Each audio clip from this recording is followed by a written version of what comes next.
আমি ইতি চলে এসেছি আবার একটা ভিডিও নিয়ে। অন্তত এক যুগ পরে আমি ভিডিও নিয়ে এসেছি। আসলে ব্যাপারটা বোঝার চেষ্টা করো, প্রধানমন্ত্রী মহাশয় যতই ব্যস্ত থাকুন না কেন, আমার থেকে ব্যস্ত নিশ্চয়ই নন, তাহলে আমার ভিডিও আসতে লেট তো হবেই। তো আজকে আমি বানাচ্ছি চিকেন স্যুপ। তো তার জন্য পরপর কয়েকটা সবজি কেটে নিতে হবে, এই যেমন গাজর, ক্যাপসিকাম। তারপর আমার কাছে বিনস ছিল না বলে বাড়িতে দেখলাম বরবটি আছে, সেটাকেই কেটে নিয়েছি। একই রকমই তো দেখতে, দেখা যাক না কি হয়। তারপরে নিয়ে নিয়েছিলাম পেঁয়াজ আর একটু কাঁচা লঙ্কা। আসলে কাঁচা লঙ্কাটা না অন্য কোনো রান্নার জন্য মা কাটতে বলেছিল, তাই আমি কেটে দিয়েছিলাম একসাথে, কিন্তু কাঁচা লঙ্কাটা আমি স্যুপে দিইনি। এসব একটু খেয়ে দেখা যাক যদি একটু রোগা পাতলা হওয়া যায়। ছোটোবেলায় যখন আমি আর আমার দিদি একদম রোগা ছিলাম, তখন আমার মা সব সময় সবাইকে বলতো, আমার মেয়ে দুটো কী রোগা, আমার মেয়ে দুটো কী রোগা। এখন বলে, এ মেয়ে দুটোর যে কী হয়ে গেল, আগেই তো ভালো ছিল।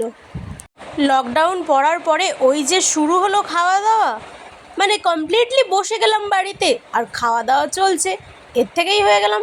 সে তো আর কমার নামই করছে না।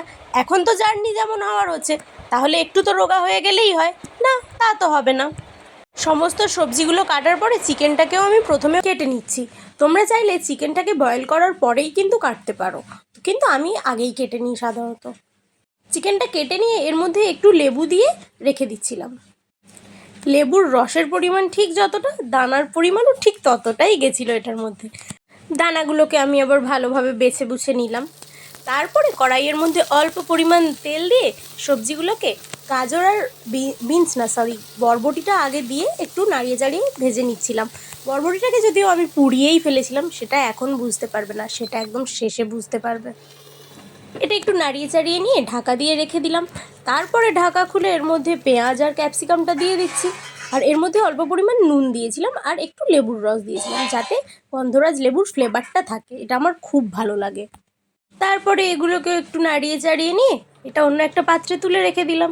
তারপরে জলের মধ্যে নুন দিয়ে সেটার মধ্যে চিকেনগুলোকে দিয়ে সেদ্ধ করতে বসিয়ে দিলাম। তারপরে একবার চেক করে নিলাম চিকেনটা ঠিকঠাক সেদ্ধ হয়েছে কিনা। ঠিকঠাকভাবে সেদ্ধ হয়ে গেলে এর মধ্যে আগে থেকে ভেজে রাখা সবজিগুলো দিয়ে দেব। এই দেখো, এখানেই বোঝা যাচ্ছে বিনসগুলো কেমন পুড়ে পুড়ে গেছে, কালো হয়ে গেছে। সরি, বিনস না, বরবটি। এটা দেওয়ার খানিকক্ষণ পরে পরিমাণ মতো নুন দিয়ে দিতে হবে, যতটা লাগবে। আগে যতটা দিয়েছিলাম তার মাপ অনুযায়ী এখন আর একটু নুন দিয়ে দেব। তারপরে দিয়ে দিচ্ছি একটুখানি ভাজা মশলা আর একটু গোলমরিচের গুঁড়ো। এই সবগুলো দিয়ে এটাকে ভালোভাবে নাড়িয়ে চাড়িয়ে নেব। জানো তো, এই স্যুপের ভিডিওটা করতে গিয়ে কতবার যে আমার ফোনের ক্যামেরা মুছতে হচ্ছে তার ঠিক নেই। বারবার ধোঁয়া হয়ে যাচ্ছে, বারবার ধোঁয়া হয়ে যাচ্ছে। তো এটাকে ঢাকা দিয়ে খানিকক্ষণ রেখে দেব। তারপরে এই যে একটা ডিম নিয়ে ভালোভাবে এটাকে ফাটিয়ে নেব, নিয়ে ঢাকাটা খুলে এর মধ্যে দিয়ে দেব। ডিমটা স্যুপের মধ্যে দেওয়ার পরে এটাকে ভালোভাবে নাড়িয়ে নেব, যাতে এটা ভালোভাবে পুরোটা ছড়িয়ে যায়। তারপরে এটা নামানোর আগে এর মধ্যে একটু লেবুর জিস দিয়ে দেব, তাহলে এটার স্মেলটাও আসে আর টেস্টটাও বেশ ভালো লাগে। ওটা দিয়েও এটাকে একটুখানি নাড়িয়ে নেব, তারপরে নামিয়ে নিলাম। এই যে তৈরি হয়ে গেল আমার চিকেন স্যুপ। আরও নতুন নতুন ভিডিও দেখতে যে যেখান থেকে দেখছো একটু ফলো সাবস্ক্রাইব করে দিও। Bye bye.